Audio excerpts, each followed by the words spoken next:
Vamos dar início a mais uma escola bíblica dominical neste domingo, e o Senhor nosso Deus nos concede e nos garante. Vamos fazer a oração. Eterno Deus e Pai que estás nos céus, justo juiz, príncipe da paz, Deus de amor, misericórdia e justiça. Te louvamos, ó Deus, porque a tua graça nos alcançou. Te agradecemos porque nós estávamos mortos nos nossos delitos e pecado, e o Senhor nos deu vida, vida com abundância, para que pudéssemos te servir e andar em retidão de justiça. Te agradecemos por este dia lindo, maravilhoso, por esta oportunidade ímpar, ó Deus, de podermos estar em tua santa casa para ouvir o Senhor falar conosco. Continua, Deus, abençoando a tua igreja, nos fortalecendo, nos dando fome e sede do teu santo livro, que nós possamos ser verdadeiramente testemunha tua, Senhor, onde quer que nós estejamos, que o mundo possa ver em nós, refletir a imagem de Cristo Jesus, nosso Senhor. Nos ajuda a continuar marchando firme para o alvo da soberana vocação de Cristo Jesus. Abençoa a direção desta igreja, abençoa os membros, nos une, ó Deus, para que nós possamos crescer na graça, no conhecimento da tua santa e divina palavra. E nos perdoa porque nós temos falhado e temos pecado contra a tua santidade. Abençoa os professores, abençoa o pastor Luciano, os professores dos jovens, das crianças, dos adolescentes, que todos busquem de ti orientação, ó Deus, e que possamos andar em retidão de justiça. No nome do Senhor Jesus, nós oramos agradecidos. Amém. Eu convido os irmãos a se colocar em pé. Nós vamos cantar o hino de número 144.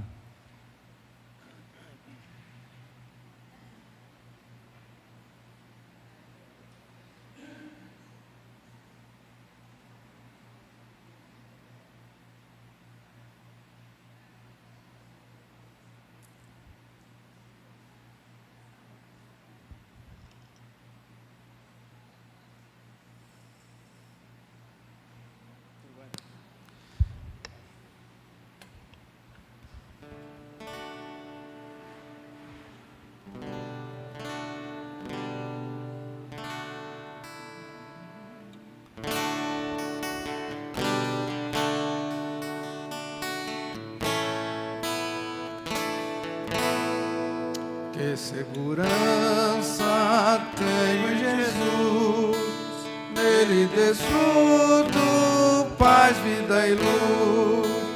Com Cristo herdeiro, Deus me aceitou, mediante o Filho que Ele salvou. Como essa história, cantando assim: Cristo na cruz foi morto por mim. Conta essa história cantando assim: Cristo na cruz foi morto por mim. Inteiramente me submeti, plena alegria dele senti. Anjos descendo, trazem do céu prova da graça que vem de Deus. Conta essa história cantando assim: Cristo na cruz foi morto por mim. Conta essa história cantando assim: Cristo na cruz foi morto por mim. Firmado em Cristo, no seu amor, estou contente em meu Salvador. Esperançoso hei de viver por Jesus Cristo, por seu poder. Conta essa história cantando assim: Cristo na cruz foi morto por mim. Conta essa história cantando assim: Cristo na cruz foi morto por mim.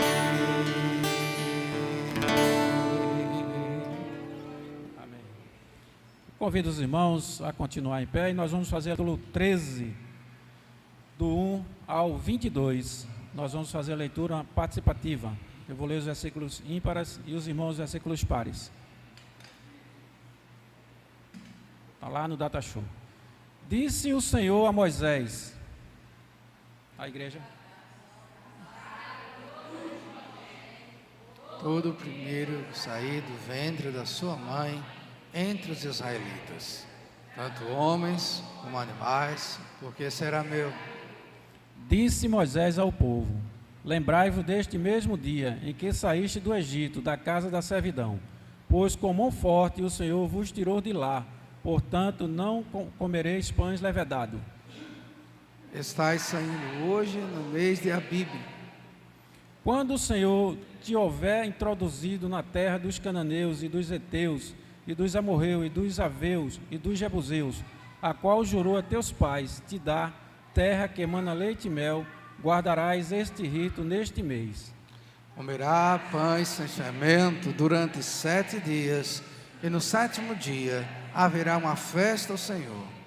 7 dias te comerão pão asmos, e o levedado não se encontrará contigo, nem ainda fermento será encontrado em todo o teu território.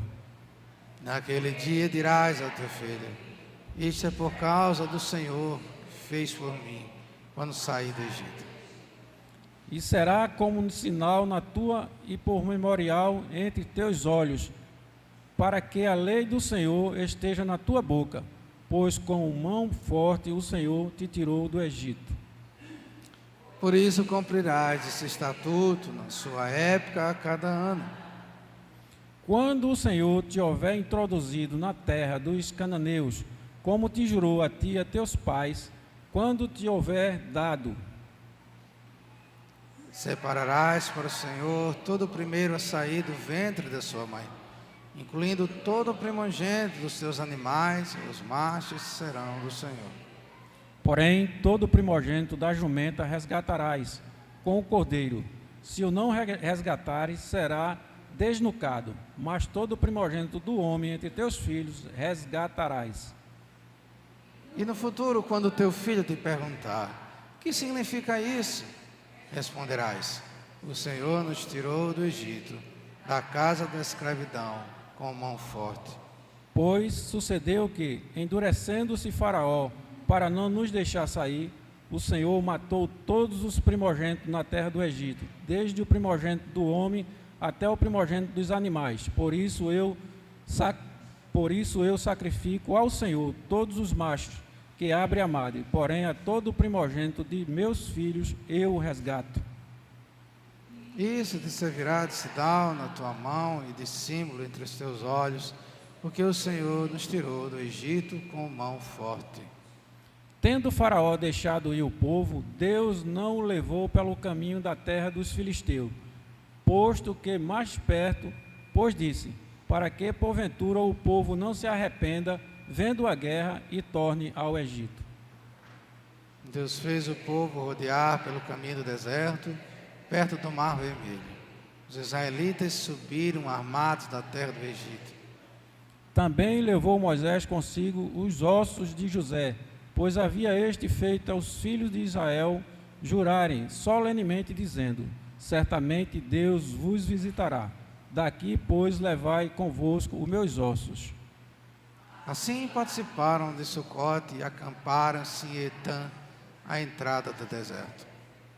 O Senhor ia diante deles durante o dia numa coluna de nuvem, para os guiar pelo caminho, durante a noite numa coluna de fogo, para os alumiar, a fim de que caminhasse de dia e de noite. E a coluna de nuvem não se distanciava do povo de dia, nem a coluna de fogo de noite. Que Deus nos ajude a compreender a sua santa e divina palavra. Nesse momento eu passo a palavra ao Ministério de Cântico. Eu peço aos irmãos que fiquem um pouquinho mais em pé, para que possamos cantar 2 hinos. No segundo nós iremos fazer o recolhimento de dízimos e ofertas. Vamos louvar o Senhor com o Salmo 16. Salmo 16.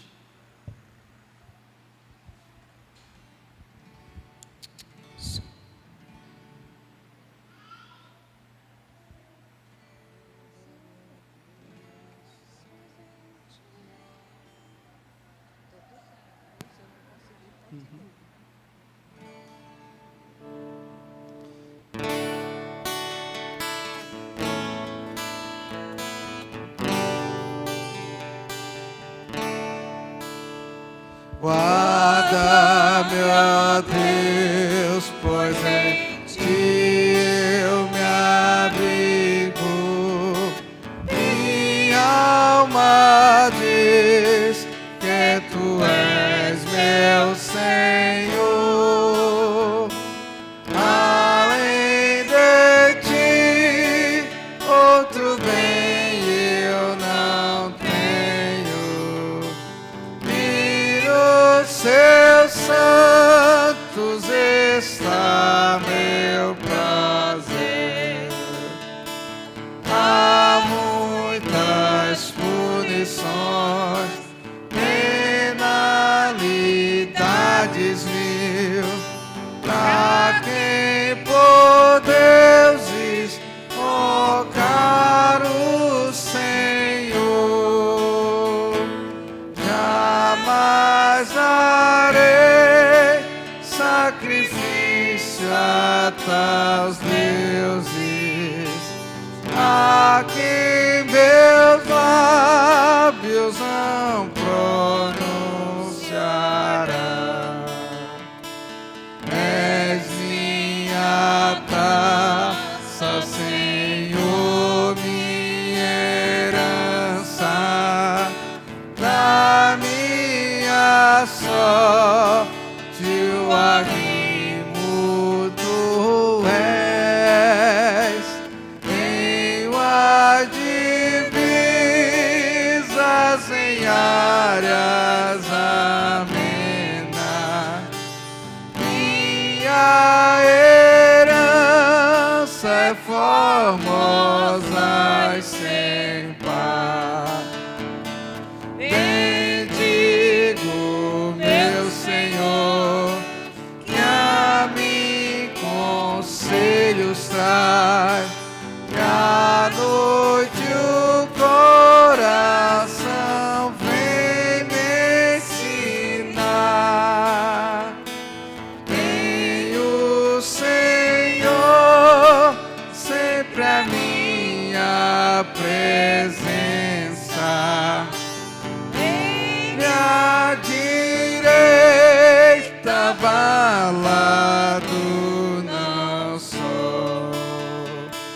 Meu coração bem alegre exultar. Meu corpo a salvo repouso terá. Minha alma não deixará no abismo, nem o teu santo provar corrupção. Tu me farás saber por onde devo andar, se o caminho da vida enxergar. A pleno gozo na sua presença, na tua destra, delícias sem fim.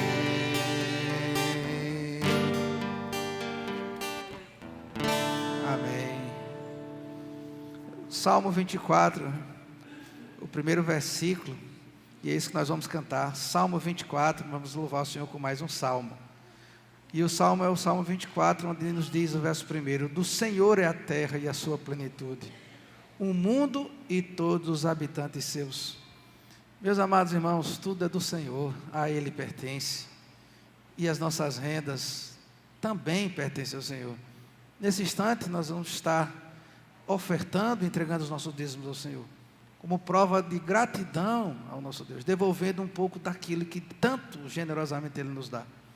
Então, enquanto isso, nós estaremos louvando ao Senhor.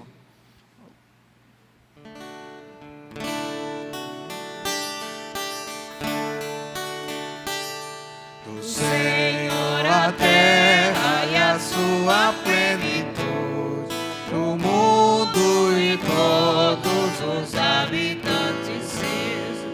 pois sobre os mares ele a fundamentou e sobre as correntes estabeleceu.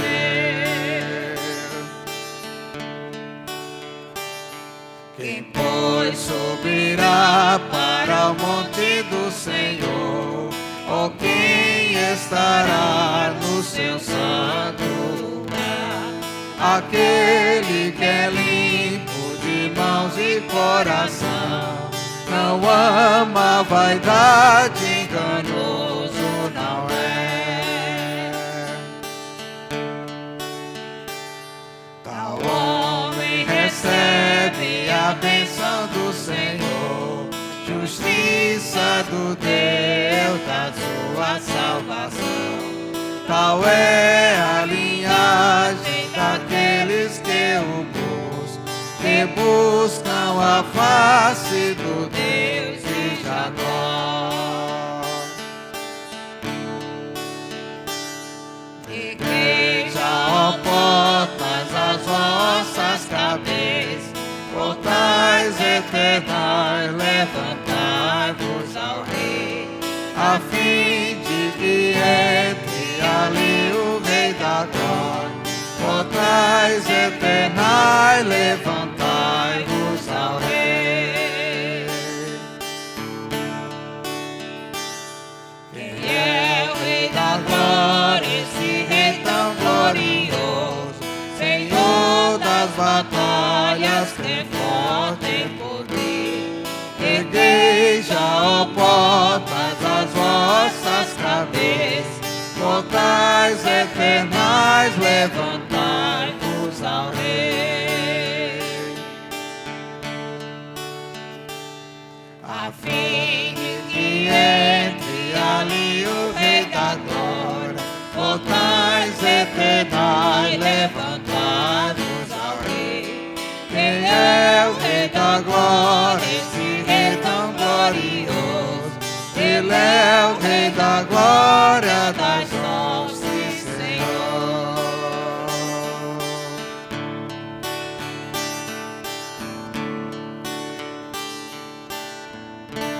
Amém.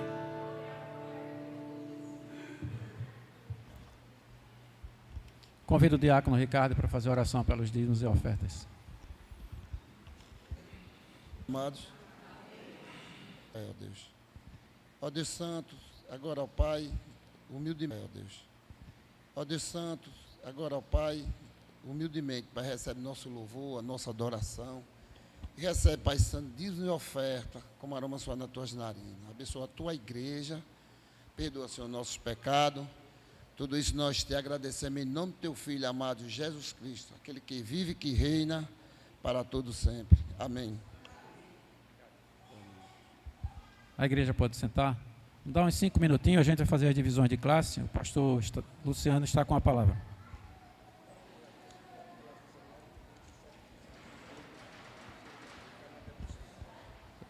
Irmão, eu queria aproveitar esse momento. Os professores já podem ir saindo, mas eu vou avisar aqui. Eu coloquei no grupo dos professores e vou falar direto agora para os professores.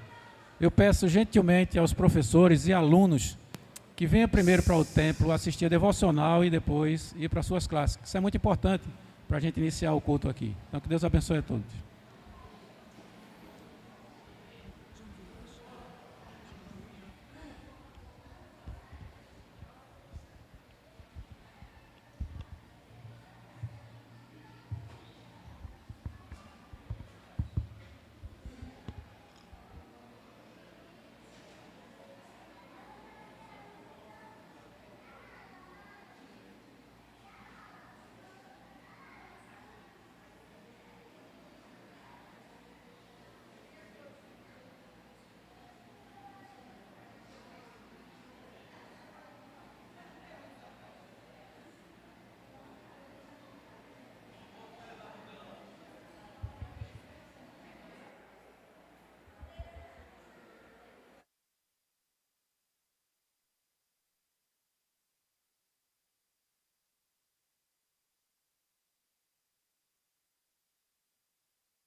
Bom dia, irmãos, graças e paz. Vamos dar início à nossa aula de hoje. Eu gostaria de pedir aos irmãos que estivessem com o esboço que eu preparei, tá no grupo da igreja, lá no grupo da nossa igreja. Eu botei um esboçozinho rápido para vocês, e eu vou seguir exatamente esse esboço aqui, o resumo dele, tá para vocês. Eu vou seguir o esboço da nossa aula de hoje. Nós vamos falar dos 3 usos da lei do Senhor, segundo o livro de Dr. Rich Horner, né? E nós vamos seguir esse modelo dos 3 usos da lei, segundo nós temos aqui da Confissão de Fé do Westminster. O capítulo é 19, nós estamos agora na seção 6. Nós vamos ler, né, inicialmente, aqui a definição introdutória, o uso das leis de Deus, os 3 usos da lei de Deus. A lei de Deus é um tema central na teologia reformada, pois ela expressa o caráter moral de Deus e seu governo sobre a humanidade. A Confissão do Westminster sintetiza a função da lei de Deus ao longo da história da redenção e esclarece a sua aplicação aos crentes sob a nova aliança. Veremos agora os 3 usos da lei de Deus. Dr. Shedd, no seu livro, no seu comentário, ele vai dizer algo interessante sobre esse uso da lei. Ele vai dizer que a classificação dos usos pela Assembleia de Westminster não se tornou tão popular quanto a de João Calvino. O reformador de Genebra apresentou a lei numa ordem diferente. Mas é bem parecido, apesar da ordem estar diferente, mas ela tem muita semelhança com a Confissão de Fé de Westminster. Só que a Confissão de Fé de Westminster não se popularizou tanto com a Instituto da Religião Cristã de Calvino. Então ele divide da seguinte forma, Calvino. O uso pedagógico, a gente vai ver aqui uma semelhança com os 3 usos. Esse aqui é a divisão de Calvino. E eu vou dar para vocês a divisão que a Confissão de Fé dá. O uso pedagógico, primeiro ponto. O uso civil. E terceiro, o uso normativo, né? E aí vocês vão ver que às vezes o que muda é só a nomenclatura, né? Normativo, pedagógico, né? E aí aqui no livro ele traz uma divisão, e eu coloquei exatamente a mesma divisão, né? O primeiro uso da lei, uma regra de vida. Vejam esse termo aqui, uma regra de vida. E aí você vê, ele coloca o nome uma regra de vida, os teólogos do Westminster, e Calvino chamava de uso normativo. A ordem está, esse terceiro está lá no Calvino, lá no último ponto. Aqui está no primeiro, né? Que é o uso da lei como uma regra de vida. E é isso que nós vamos inicialmente ver. Nós vamos, nesse instante, baixar a cabeça e orar ao Senhor e estudarmos essa parte da confissão que fala sobre o uso normativo ou a regra da vida na lei. Oremos. Senhor, nós te louvamos, te agradecemos por esse dia, te pedindo perdão pelos nossos pecados. Abre nossa mente e nosso coração para entender as maravilhas da Tua lei. Essa é a nossa oração, e assim nós choramos no nome de Jesus. Amém. Irmãos, a cada ponto desse eu vou trabalhar explicando, dando os textos bíblicos, e vou dar um tempo para vocês fazerem perguntas para passar para o próximo tópico. Eles estão divididos em 3 pontos, né? A regra de vida, a lei como indicação para Cristo e a lei como freio para o pecado. Esse terceiro é muito maior. A lei como uso de freio para o pecado é bem maior. Então assim, cada ponto desse eu não sei se a gente vai conseguir falar dos 3 hoje. Então a gente não vai se apressar. Vou falar de um, aí vou ler os textos bíblicos, vou citar o catecismo maior que ele cita no livro, e aí depois a gente vai para as perguntas e respostas e os textos bíblicos. Combinado assim? Vamos começar então pelo primeiro uso da lei, uma regra de vida. Assim chamado também, por isso que eu botei ali, entre aspas, o uso normativo, regra de vida. Veja que só inverte, né? Em Calvino, só inverte, Calvino deixa isso para o terceiro ponto. A lei como regra de vida santa e agradável a Deus para os crentes regenerados. Ensina ao cristão como viver em obediência e gratidão a Deus, não como meio de salvação, mas como expressão da santidade de vida. Então, o próprio termo aqui, né? O uso normativo ou regra da vida é a mesma coisa. O que é um uso normativo? É norma, é a regra de vida, né? A Bíblia toda, nós quando fazemos a nossa profissão de fé, o que é que a gente diz aqui na igreja? A gente vai ser batizado. A gente confessa, né, que a gente professa diante de Deus e diante da igreja, né? Que temos a Escritura, a Bíblia, como única regra de fé e prática. Ou seja, a regra da nossa vida. Então, quando a gente diz isso, às vezes sem entender direito, que não deveria ser assim, né, com profundidade, a gente está dizendo que crer na Bíblia como única regra de fé e prática para toda a nossa vida. Essa regra de fé e prática é uma regra de lei moral que já está escrita no nosso coração. E quando conhecemos a Cristo como regenerados, nós a aceitamos de forma tácita e plena, total.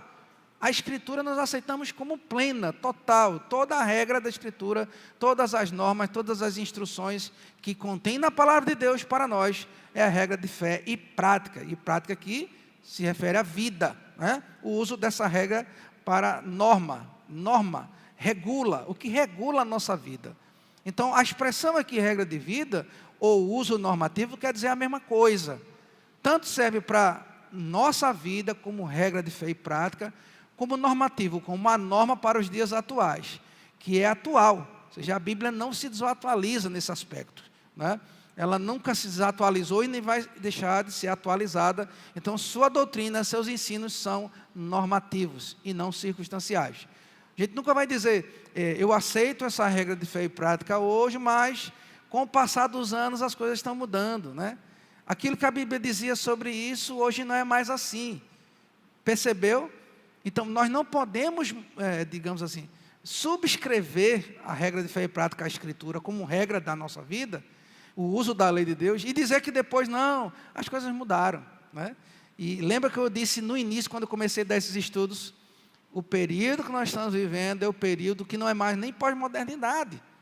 A sociedade é líquida, ela é fluida. Então, assim, as releituras de todas as obras, de grandes clássicos, né?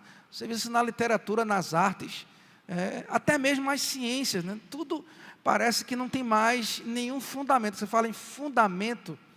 Eu me lembro quando comecei a estudar, e quando comecei o ensino médio, aí tinha um livro que eu comprei, Os Fundamentos da Química. Eu comprei esse Ricardo Feltri. Quem lembra desse livro aqui? É um clássico. Só que a química e os seus fundamentos estão mudando, estão descobrindo novas coisas. Estamos falando de ciência, né? E esses fundamentos vão mudando ao longo dos anos. Eu não digo isso da Escritura. Não existe uma releitura da Escritura, onde ela deve ser atualizada de acordo com o momento que estão vivendo na sociedade. Então, quando a gente diz que essa lei tem um uso normativo, ela está dizendo que ela é uma regra de fé e prática para todo o tempo, para toda a vida, em todas as sociedades, em todas as ocasiões, em todas as eras. Ou seja, ela não se adapta ao gosto da comunidade, nem se adapta ao momento da história da humanidade. Ela continua sendo uma regra de vida, de fé e prática atual. É uma norma de conduta moral que não muda, que não varia, que não perde sua força normativa. Então, tendo dado essa explicação, nós vamos então para o momento da exposição desse uso. Vejam, a lei como regra de vida santa e agradável a Deus para os crentes regenerados, ensina ao cristão como viver em obediência e gratidão a Deus. Vejam, essa regra de vida, essa lei de Deus como regra de vida ou normativa, ela deve nos fazer ter esse sentimento aqui de que Deus está nos moldando e continuará nos moldando. Vejam, a transformação que essa lei e esse uso da lei moral faz em nós, é em nós. Não é uma mudança de Deus. Deus não vai dizer, quando eu escrevi os 10 mandamentos lá para o povo de Moisés, eu disse que não podia adulterar. Não, mas hoje nós estamos vivendo uma época de um casamento, por exemplo. Você já viu o status do casamento, como é que chamam? Aquele de não há traição, teoricamente. Casamento aberto, obrigado, Lucas. Casamento aberto. Então, estão reconceituando o casamento. Vocês já viram isso?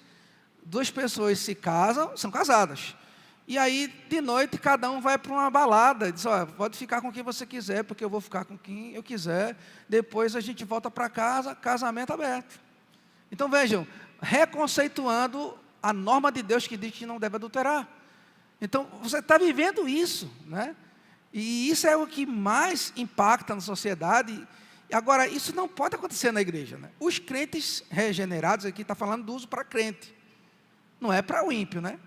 Vejam, é para o crente. A lei como regra de vida santa e agradável a Deus para os crentes regenerados. Essa regra não muda, não vai mudar nunca. Aí você vai ficar velho, você vai morrer, outra pessoa vai chegar. E a doutrina bíblica, não digo nem doutrina da igreja, né? As pessoas hoje reconceituam tudo e querem trazer isso para dentro da igreja. O grande desafio hoje, irmãos, é a gente manter esse padrão normativo para as doutrinas da Bíblia, e coisas centrais, coisas que antigamente nem se questionavam, né?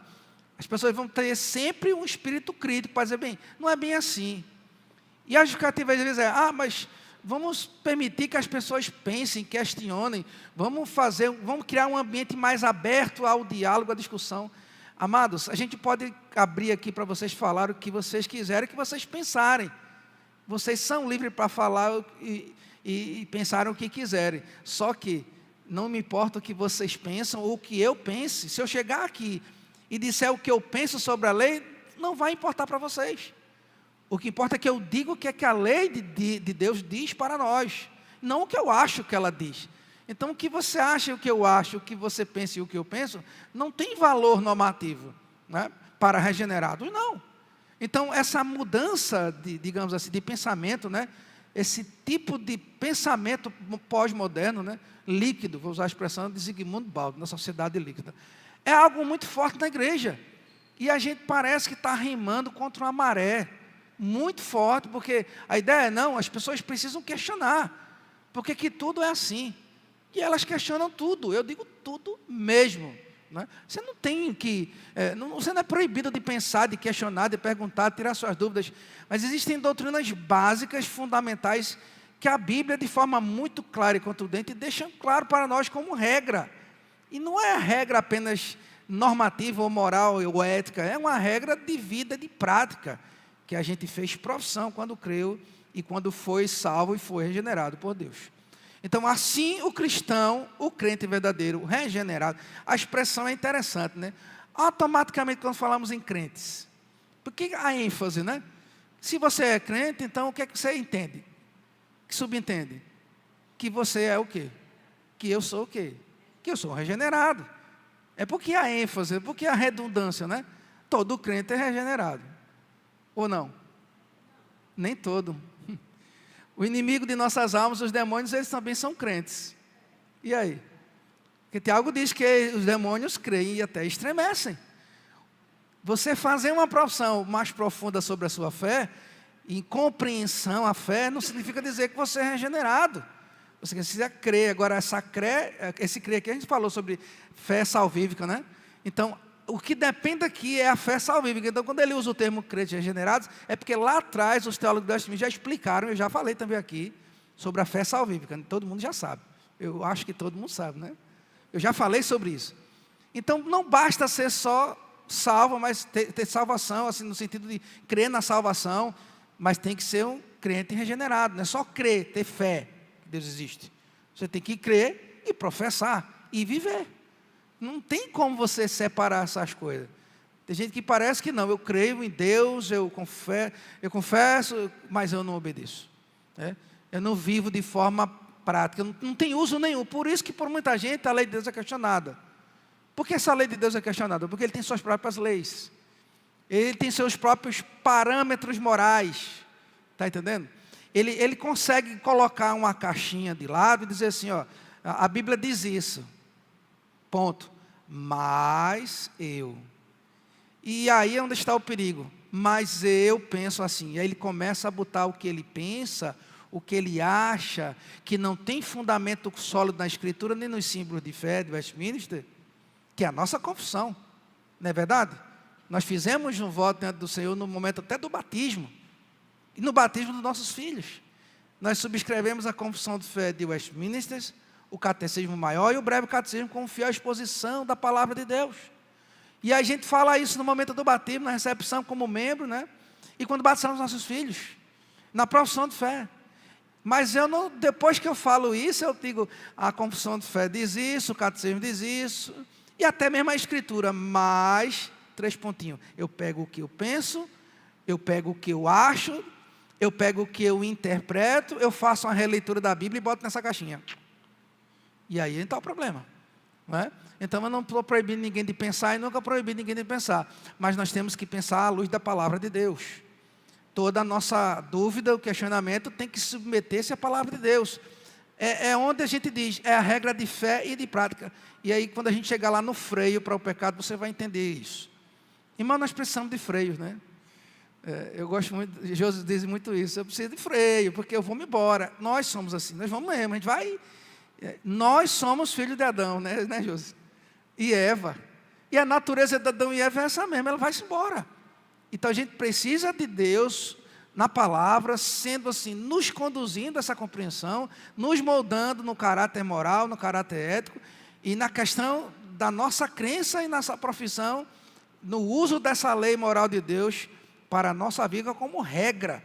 E essa regra é agradável, veja o que o texto diz, santa e agradável para os crentes regenerados. Santa e agradável. Veja, a ideia de usar a expressão santa aqui não tem a ver com santa igreja católica. Primeiro, definindo santificação aqui, a palavra até usada lá no grego, hagios, né, é separado. Né, separado dos demais. Nós temos a mente de Cristo, Paulo vai dizer. E aí Paulo diz mais, aquele que não tem a mente de Cristo, veja qual a conclusão lógica de Paulo. Esse tal não é de Cristo, né? Ele pergunta, isso é um silogismo, vamos usar um silogismo, né? Que é um método de respostas a questionamentos que os gregos usavam, né? Eu sou cristão, primeira premissa. A segunda, eu tenho a mente de Cristo, certo? E a conclusão, se eu não tenho a mente de Cristo, eu não sou de Cristo, e é verdade. Então, a mente não é só a ideia do grego ali de nous, de entendimento, de pensamento e tudo mais. A mente aqui é o Espírito de Cristo. A mentalidade aqui é muito mais de compreender, de entender, né, a doutrina cristã. É ser conduzido e regido por ela, governado, conduzido. Por isso a palavra que a lei serviu de aio, né? É melhor usar paidagogos. Chegou, eu gaguejei. Paidagogos do grego. O que é paidagogos? Quem é professor sabe. O que é pedagogo? É aquele que é o instrutor, é o mestre, que conduz, né, o discípulo, né? Ele acompanha o discípulo, ele caminha com o discípulo. Então a ideia de paidagogos é aquele que caminhava com o discípulo e ensinava o discípulo o caminho na experiência dele, de forma empírica. O discípulo via o comportamento do seu mestre, e isso é muito interessante, né? O modelo do paidagogos hoje está até distorcido, porque é aquilo que o cara diz assim, ouço o que eu digo, mas não faço o que eu faço.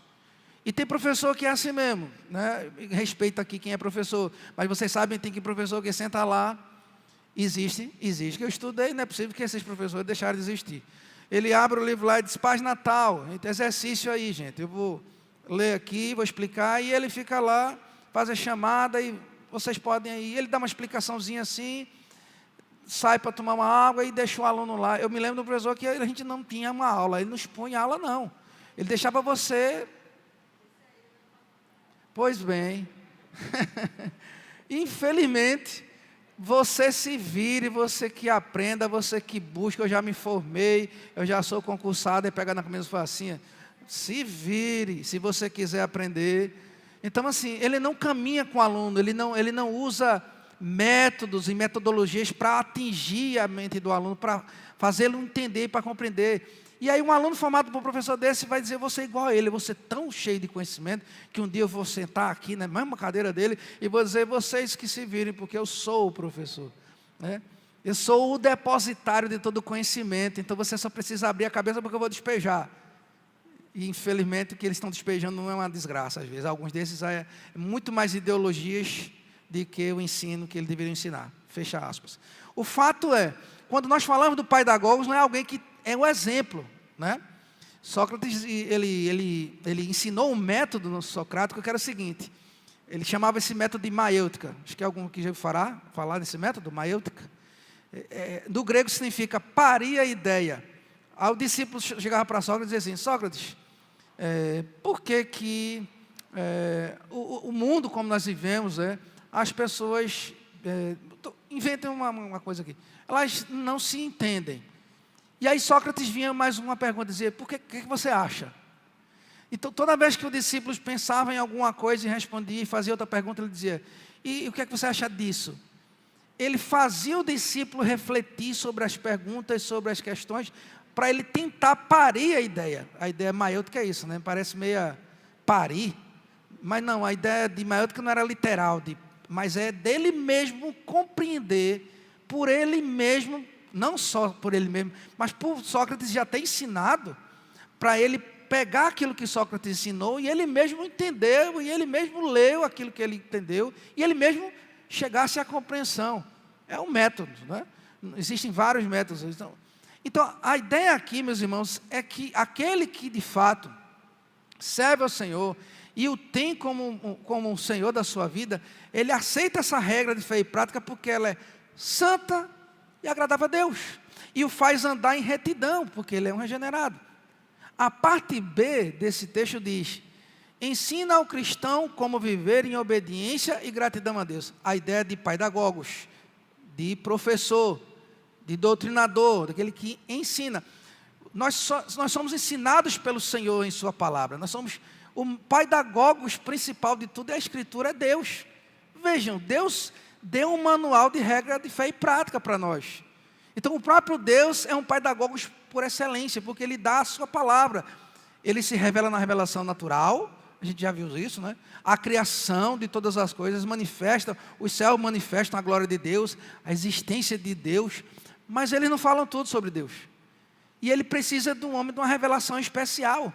E aí Ele vai e envia a palavra dEle como essa revelação especial. Os profetas falando, assim diz o Senhor. Vejam que clareza, Deus manda a natureza e manda olhar o homem contemplar e dizer, existe Deus. Mas não só isso, ele diz, além disso você tem aqui a lei moral. E aí ele diz, olha como eu que criei isso aqui, quero ser adorado. Perceberam? Deus expressa seu ensino através da criação. E de forma tal que o homem vive feliz, agradável dentro do Senhor, porque o Senhor ensina os cristãos como viver em obediência e gratidão a Deus. Veja um uso aqui para a regra de vida normativa. Irmãos, quando nós obedecemos à lei de Deus, nós obedecemos com gratidão a Deus. Agradecemos a Ele por ter dado o benefício do conhecimento de sua lei. Veja que coisa que para muitos diz assim, a lei é algo que não é agradável, né? Por quê? Porque se ela revela meu pecado, eu queria que ela não revelasse meu pecado. Não é não? Vamos imaginar. Pronto, vamos imaginar no Código Civil. Todo mundo conhece esse documento? Que é usado em todas as repartições públicas, privadas, Código Civil, né, brasileiro. Ele está lá como uma regra, não está lá? Pois o Código Civil agora anexou a lei, vocês já viram falar da Lei Miguel? Alguém já ouviu falar? Eu que moro em apartamento sei, porque está um cartaz desse tamanho no elevador, dizendo que menino de 12 anos não pode entrar no elevador só. Isso é multa pesada, de R$500 a 10 mil. Mas infelizmente o povo desculpa. Lá no prédio mesmo eu vejo menino de 3, 5 anos, às vezes, descendo sozinho no elevador. Eu vi menino de 3 anos perdido dentro do elevador. Veja que coisa, né? Não pode, é lei. Para que essa norma está lá? Para que o Código Civil está lá? É para mostrar algo que está sendo perigoso, nocivo para a saúde e para a vida das pessoas, das crianças. Por isso que as leis estão lá. Elas estão, mas isso deveria trazer nas pessoas o quê? Gratidão. Por quê? Porque a lei vai frear, e aí vem aquela parte lá que eu disse para vocês, o freio do pecado. Essa lei, essa norma vem para frear o risco de alguém se acidentar, de uma criança. Se você botar aí acidente com crianças no elevador, minha gente, é um negócio absurdo. Muitos. E elevador, não sei se você sabe, mas ele é um transporte horizontal, vertical, é um transporte vertical, você sabia disso? Elevador tem manutenção que nem carro, ele troca óleo, troca correia.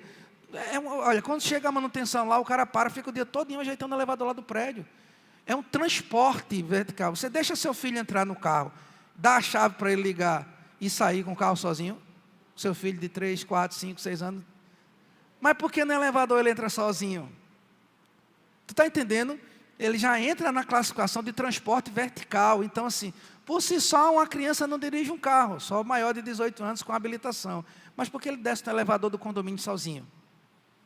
Tu está entendendo onde eu quero? Vocês estão entendendo onde eu quero chegar? Eu quero mostrar que essa lei produz em nós gratidão a Deus, porque é para o nosso bem. Ela é benéfica, não é para o nosso mal. E se ela aponta nosso erro, é porque Deus quer nos corrigir. Então não há problema nenhum nisso. Vejam, agora, ela não é usada nesse uso da regra de vida, e aí é muito... Isso aqui eu já falei várias vezes. Não como meio de salvação. É lógico que é não como meio de salvação, né? Ninguém pratica a lei de Deus para ser salvo, mas pratica a lei de Deus porque foi salvo. O ímpio não pratica. Por que ele não pratica? Porque ele diz, essa é a lei dos crentes. Eu não tenho nada a ver com isso. Eu não sou cristão, eu não preciso da lei de Deus. Eu não sou judeu, eu não preciso da lei de Deus. Eu não sou muçulmano, não preciso do Corão. Eu não sou nada. Eu gosto assim, e eu sou católico, mas não pratico nenhuma das coisas. Até o catolicismo tem suas leis, né? Fala, até o catolicismo tem suas leis. O católico não conhece, mas tem. Oi?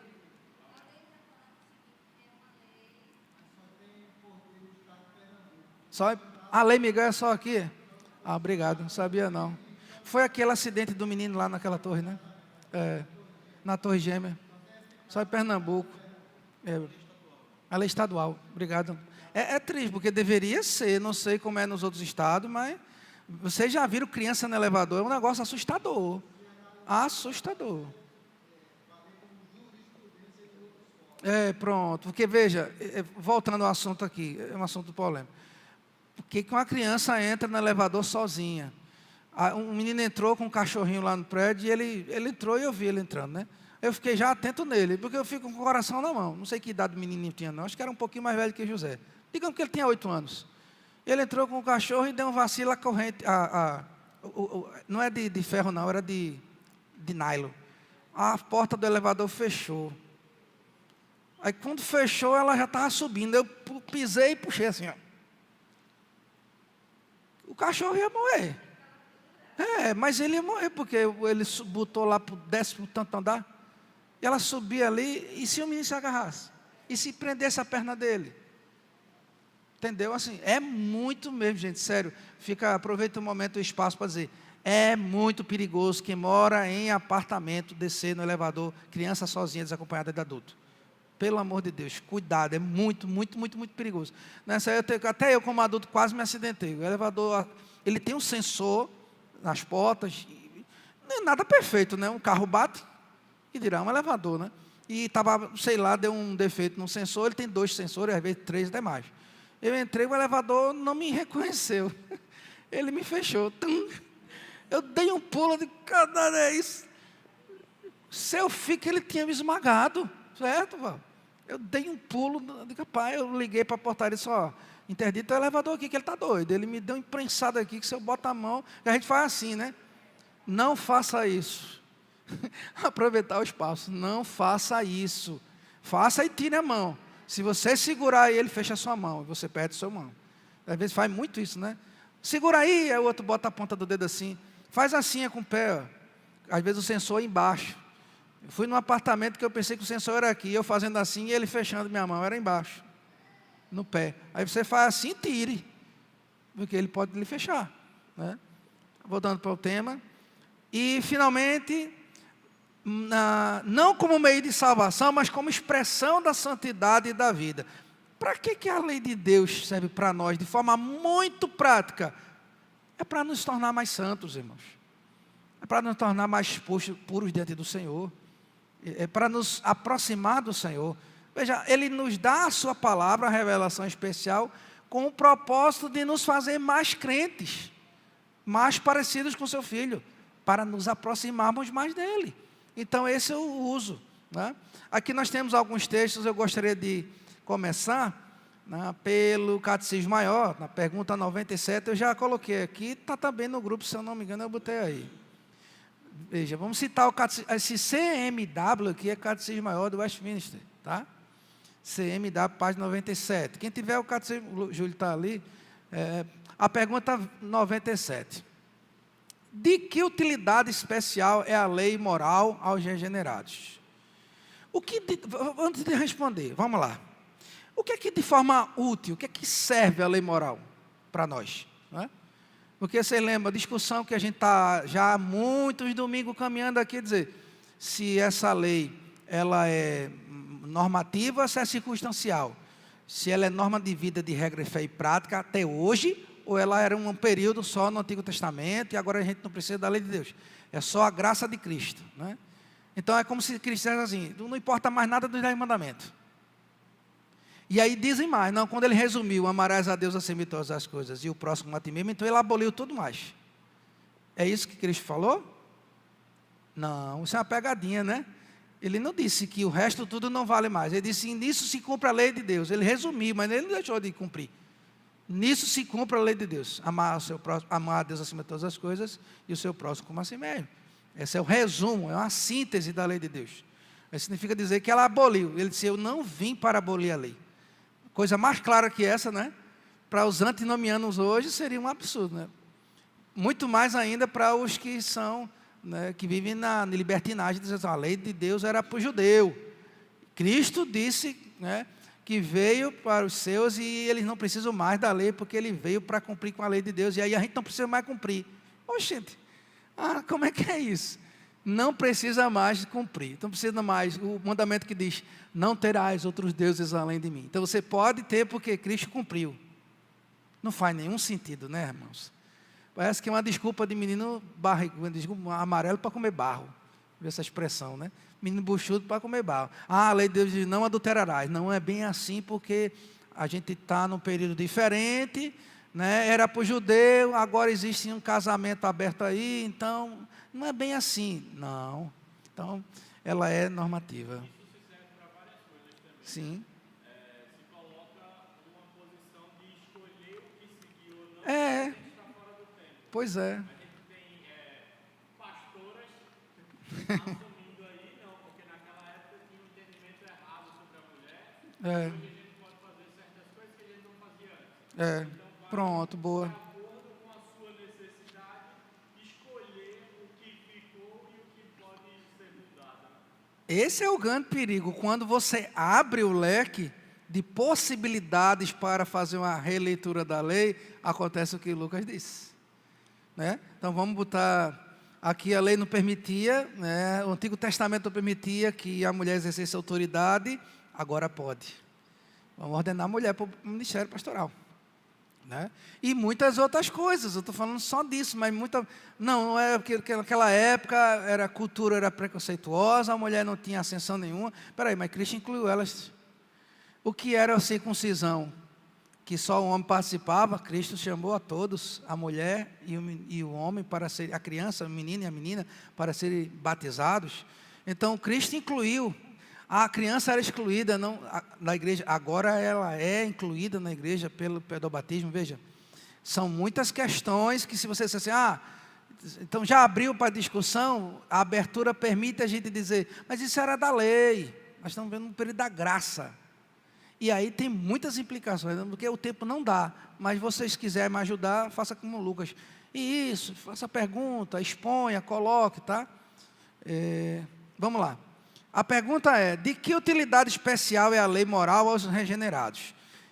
A resposta é, embora os que são regenerados e crentes em Cristo sejam libertados da lei moral, como pacto de obras, repito, né? De modo que nem são justificados pelo pacto de obras, aquele lado é não, nem são condenados por ela.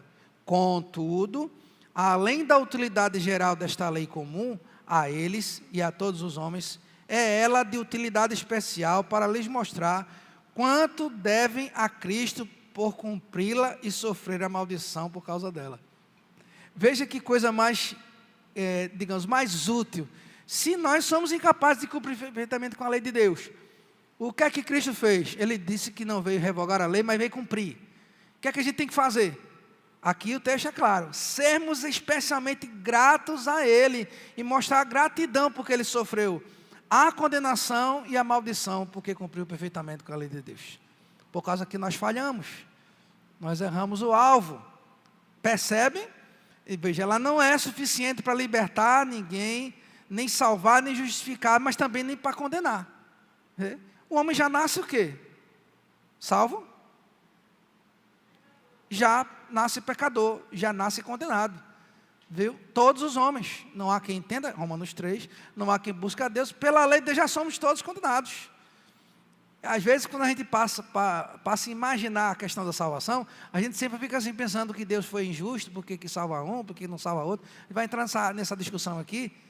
Será que a gente vai entrar? Já que ainda tem a possibilidade de questionar a Deus, porque Deus escolheu uns, porque não escolheu a outros.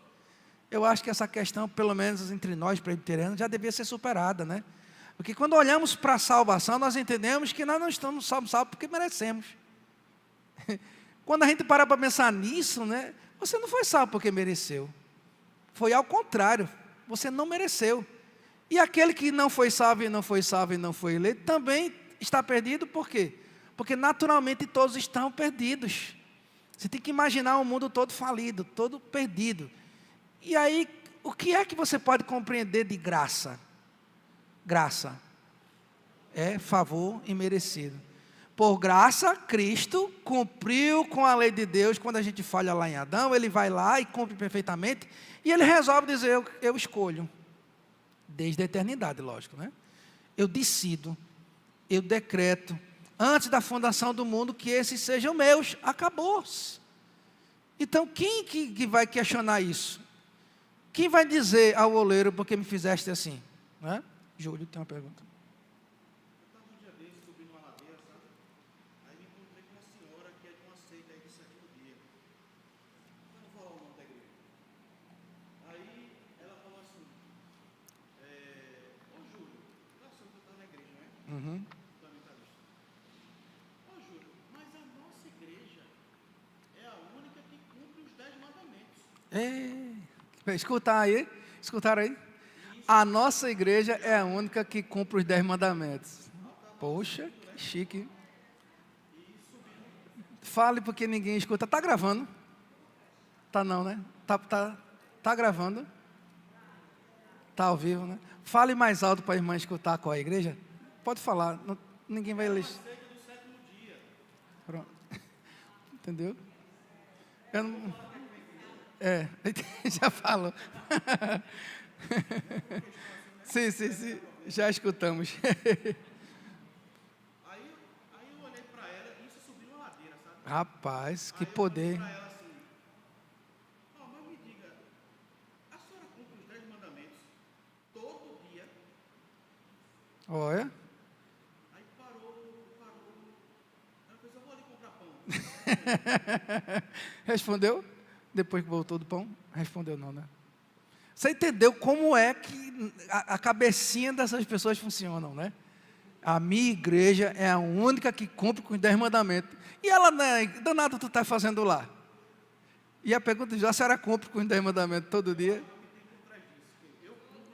Eu cumpro. Por isso eu tenho direito a ir para o céu. Mas ela não respondeu porque ela não ousou responder. Que não cumpre. Vocês entendem como essa pergunta ela está completamente equivocada?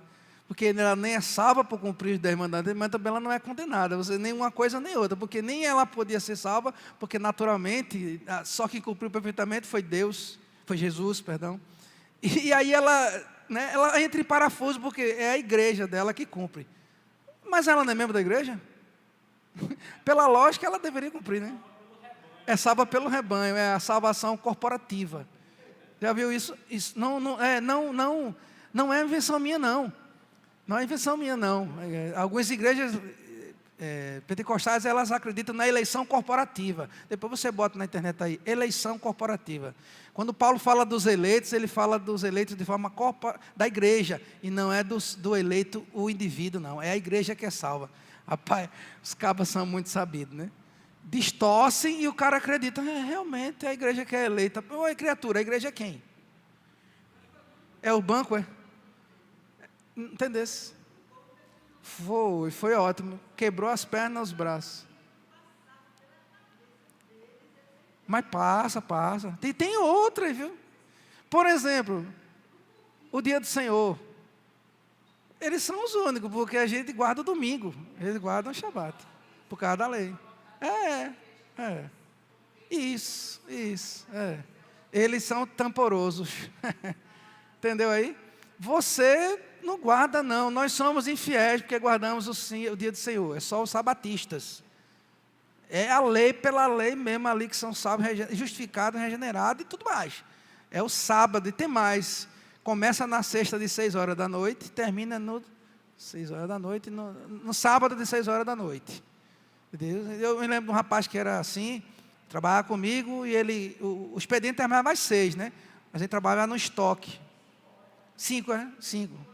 Pronto. Obrigado. Aí a gente trabalhava no estoque. E aí, agora eu entendi, Beth, porque dava 5 horas ele ficava doido. Ele tirava a farda logo. Quer dizer, tu tá, menino, eu era encarregado do estoque, tu tá sem farda por quê? O expediente até às 6. E ele ficava agoniado e tal.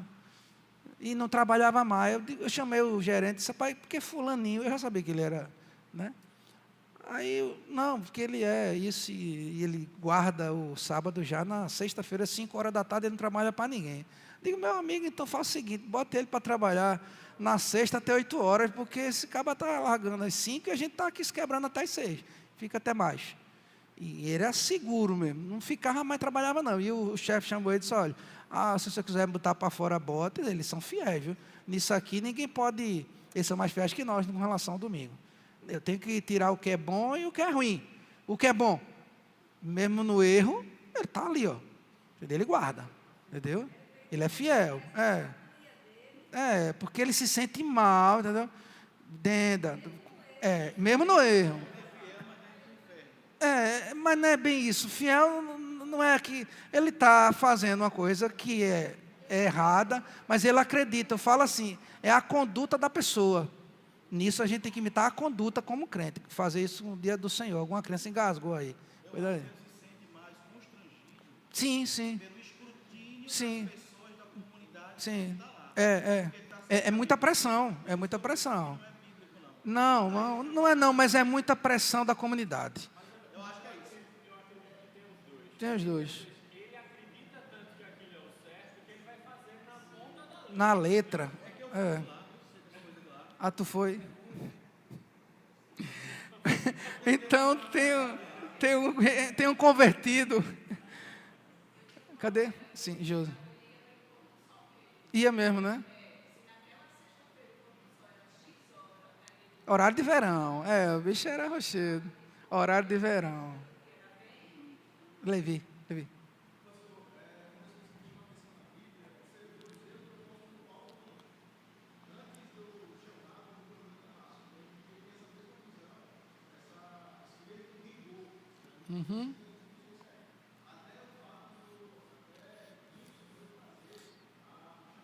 Eu não entendi o caminho de Damasco, porque eu não consigo escutar, Levi.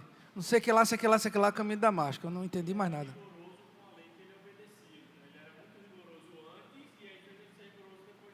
Foi isso? Pronto. Tu tá bom de ouvido, eu estou ficando velho mesmo. Não escuto, não.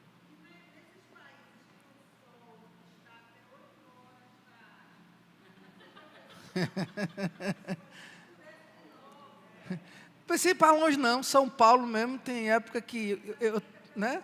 Quem já viu, quem foi em São Paulo aqui? Já foi? Pronto, Mamirinha, tem época do ano em São Paulo que de 8 horas da noite está tudo claro, eu fico doidinho quando eu vou para lá. De que hora é essa? Eu fico, oxi, essa hora o menino está dormindo lá em casa, né? Então assim, você vê como ele, agora eu vou usar, o Júlio falou com propriedade, então diante disso, ele estava lá. Você é mais pressionado pela impressão que você quer causar na comunidade do que convicção. Mas também entendo o que Lucas disse. Mas também tem cara que acredita mesmo. Eu conheci um que acreditava mesmo. Entendeu? Independente de quem estava vendo. Porque ele dizia, cara, eu creio nisso mesmo. Aí começava a debater comigo. Vejam, ao contrário dos cristãos, a lei de Deus não tem esse peso, vamos usar assim, legalista. Melhor assim? Não peso legalista, é um peso didático. Pois é um peso didático, né? É um peso didático, de obediência, né? Em amor, ninguém é constrangido, é porque passou uma hora, ou porque não pôde vir no dia do Senhor, porque estava fazendo alguma atividade de misericórdia e graça. Com ele não tem isso não. É o Shabat, não, como é que chama? Que eles chamam? Se não é dia do Senhor, é o quê? Mas me surgiu uma dúvida. Porque para o judeu é Shabat. E ele é o quê? Então é sabatista, pronto. Para ele o sabatismo, né, vou usar essa expressão, porque para o judeu chama Shabat, que é a palavra hebraica para sábado. Só que eu não vou perder tempo para explicar isso aqui, porque nem tem nenhum sabatista aqui. Eu acho que não. Mas tem crente que tem essa confusão. Eu espero que nenhum aqui seja sabatista, por favor. Eu explico para você ali no cantinho. Então, a palavra Shabat do hebraico significa descanso. Não necessariamente o dia. Mas você apega aquilo pelo legalismo. É o sábado e eu conto até o pôr do sol e eu fico aqui cronometrando. Passou o dia do Senhor. Estou com o menino no braço, ponto, desce menino, porque é dia do Senhor, é o sábado do Senhor. Então, eu não posso ter que carregar o menino no braço. É legalismo. Puro legalismo. Continuando a pergunta 97, diz: em lugar... Presbítero aí.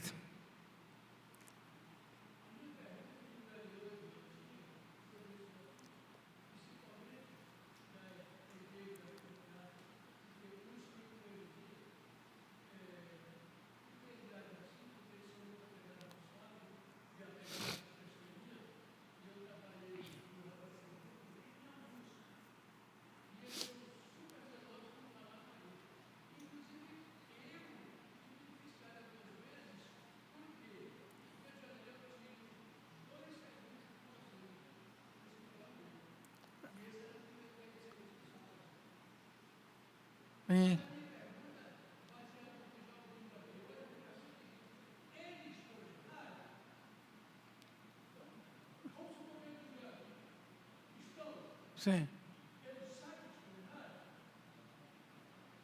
Ele sabe que estão errados. Sim. Se ele sabe que estão errados.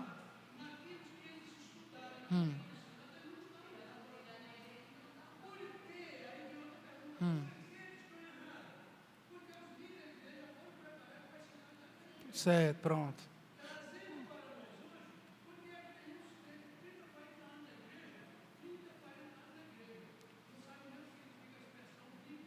Dia do Senhor. Sim.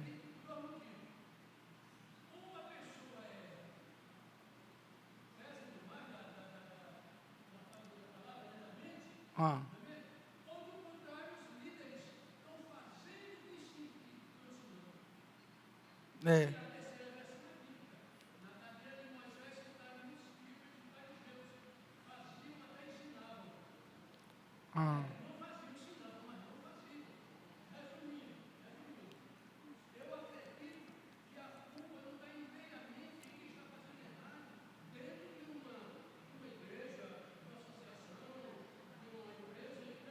Sim.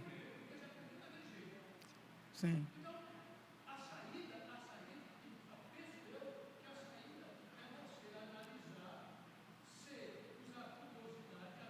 Sim.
É.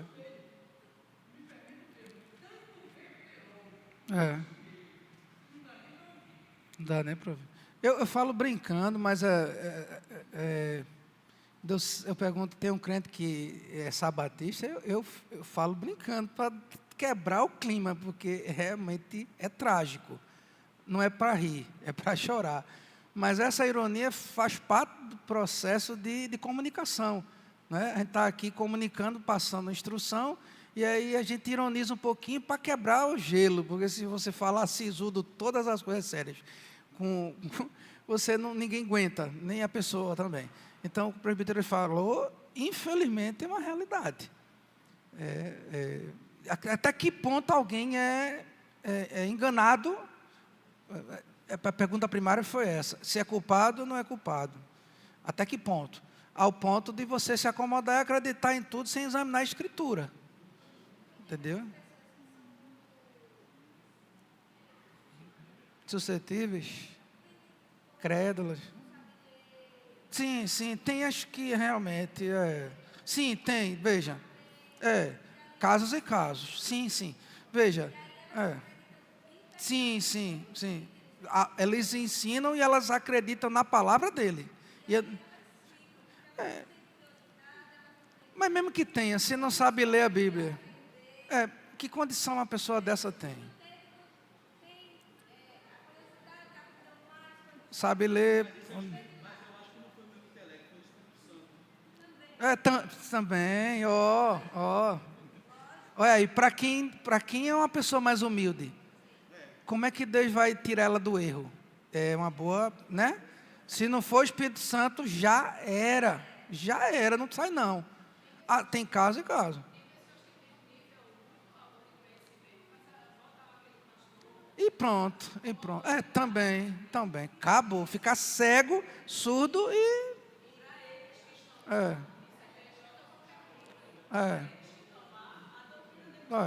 Discussão massa. Pronto. Viu a discussão como foi legal? Um disse um ponto de vista, o outro reforçou. Veja, no lugar onde o conhecimento fomenta. Se o conhecimento a busca do conhecimento, a capacidade de adquirir conhecimento fosse só a razão pela qual eles estão ali enganados, é a pergunta de Ayrton, né? Então, assim, existem os enganados e enganadores, mas também, dentro desse espectro, existem os subaspectos aqui. O cara que é leigo, que acredita, mas o cara também que é muito conhecedor, que está na universidade, é professor universitário, o cara é tamporoso, mas ele segue essa seita. Então, assim, o Espírito Santo, vamos bater o martelo, se vocês concordarem, quanto a isso, e a própria Escritura e a confissão de fé diz: quem em caso de cismas, de heresias, quem é o juiz supremo de todas as controvérsias, cedem. Está na confissão de fé. O juiz supremo, peraí, vou pegar o texto para não ficar só falando de boca. Está na confissão de fé, o juiz supremo, peraí, segura. Estou ouvindo você, viu?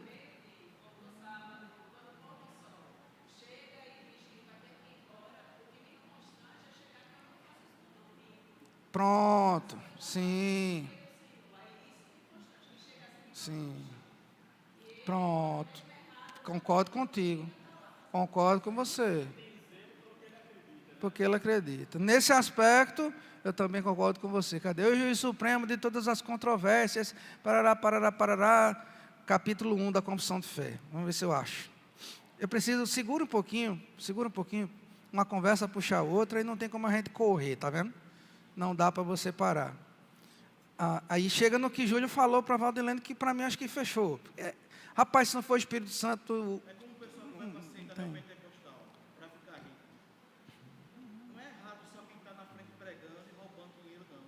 É o que dá. Os gananciosos que vão lá para ganhar dinheiro. É mesmo. Ninguém é digno de pena.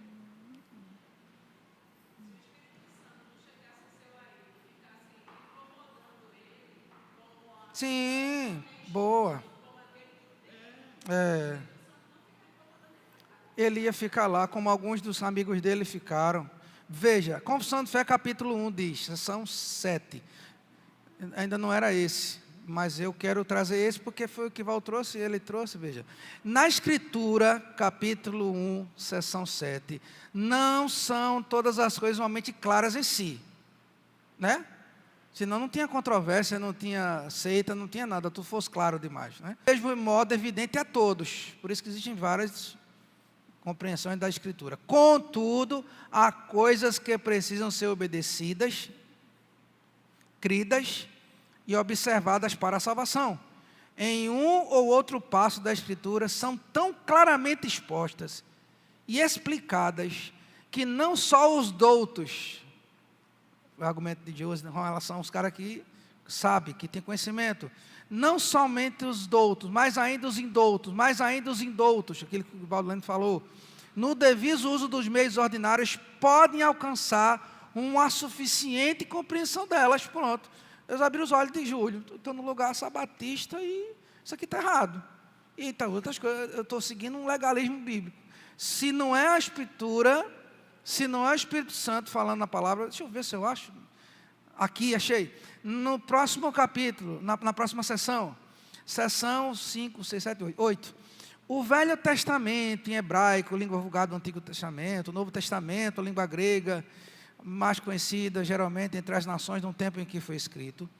O Novo Testamento e o Velho, a confissão diz: sendo inspirados imediatamente por Deus e pelo singular cuidado e providência, conservados puros em providência em todos os séculos, são por isso autênticos, e assim em todas as controvérsias religiosas, a igreja deve apelar para eles. O Novo Testamento e o Antigo Testamento deve apelar para a Bíblia. Em controvérsias religiosas, deve apelar para a Bíblia. Tem alguma dúvida? Bíblia. Não é o pastor e a doutrina dele. Não é aceita com o seu ensinamento. É a Bíblia. E ele conclui dizendo: deve apelar para eles como um supremo tribunal. Graças a Deus que o nosso supremo tribunal é a Bíblia. Viu? Fecha aspas. Mas não sendo em nossas línguas conhecida por todo o povo de Deus, que tem o direito e interesse das Escrituras, e deve temor a Deus e tê-las e estudá-las. Esse livro tem que ser traduzido nas línguas vulgares de todas as nações onde chegarem, a fim de que a palavra de Deus permaneça nelas abundante, e adorem a Deus de modo aceitável e possuam esperança pela paciência e conforto das Escrituras. Então, a Bíblia, como única regra de fé e prática, tem esse poder aqui de ser o juiz supremo em qualquer questão de doutrina, em qualquer controvérsia de doutrina religiosa, seja o sabatismo, seja qualquer coisa, seja falar em línguas estranhas, seja o que for, é a Bíblia que é o juiz supremo, pela qual todas essas controvérsias devem ser colocadas. Juiz supremo, o Supremo Tribunal, ele está dizendo aqui. E aí tem outros textos mais, eu não vou. Aqui no último tem, usando essa mesma expressão, no último capítulo da Confissão de Fé, artigo 1, capítulo 1, seção 10. O juiz supremo pelo qual todas as controvérsias religiosas têm que ser terminadas, e por quem serão examinadas, aqui é a resposta para Júlio. Todos os decretos de concílios, todas as opiniões de antigos escritores, todas as doutrinas de homens e opiniões particulares, tudo, ele diz, o juiz supremo em cuja sentença nós devemos afirmar que não pode ser outro senão o Espírito Santo falando na Escritura. Acabou-se, ponto final, prego batido, ponta virada. Se você não entender isso, você não entendeu nada de ser cristão. De doutrina, você fala, você é um crente confessional? Sim. Por que eu sou um crente confessional? Porque eu sei, a confissão de fé é um símbolo confessional, um símbolo histórico, e esse símbolo histórico, essa confissão de fé me diz que o juiz supremo, por todas as controvérsias, todas as dúvidas teológicas são esclarecidas, a opinião de concílio, tudo, escritores, esse juiz supremo é o Espírito Santo falando na Bíblia. Fora disso, não aceite. Então, por isso que aí tu disse, eu estou aqui com a minha Bíblia e o que eu acreditar que a Bíblia me disser, eu pego minha Bíblia e vou embora. Mas tem gente que não faz isso, né? Fique com sua dúvida e acredita piamente nessa doutrina e não questiona se essa doutrina está na Bíblia. Não é questionar a doutrina bíblica não se questiona, se aceita. Talvez quando eu digo isso, tem gente que fica com raiva. Mas não, a doutrina da Bíblia se aceita, não se questiona. Não se questiona. O que se questiona é que se a doutrina está ou não na Bíblia. Isso sim questiona. O que eu digo, se está ou não na Bíblia. O que eu ensino, se está ou não na Bíblia. Não é o que eu ensino que você tem que acreditar. É aquilo que eu ensino que está na Bíblia. Se não está, não aceite. É isso que a gente tem que fechar. Ponto. Vamos lá? Vamos ler alguns textos. Romanos 6,14. Eu vou deixar vocês lerem. Eu falei que não dava tempo, não dá não. Tem que dividir aqui. Esses usos da lei em 3 estudos durante o domingo. 3. Hoje nós vamos só ver uma regra de vida. Porque eu não posso, veja, isso aqui é um momento de aprendizado. Nós somos uma escola dominical, né? Quando é que numa pregação expositiva no domingo, ali de noite, eu ali, com os presbíteros, e vocês vão parar para perguntar alguma coisa? Não tem. E é por isso que eu respeito muito esse momento aqui, e é muito bom. Então, a pergunta faz parte, não se acanhe, tá? Pergunte, fique à vontade, participe. Romanos 6,14, eu vou pedir para um irmão ler. E o 7,4. Romanos 6, não perca aí, 14, até está ali já. Ó. Vá se preparando, ó. Já está expondo ali, você já vai pegando ali, já vai... Vamos lá? Romanos 6,14, quem achar?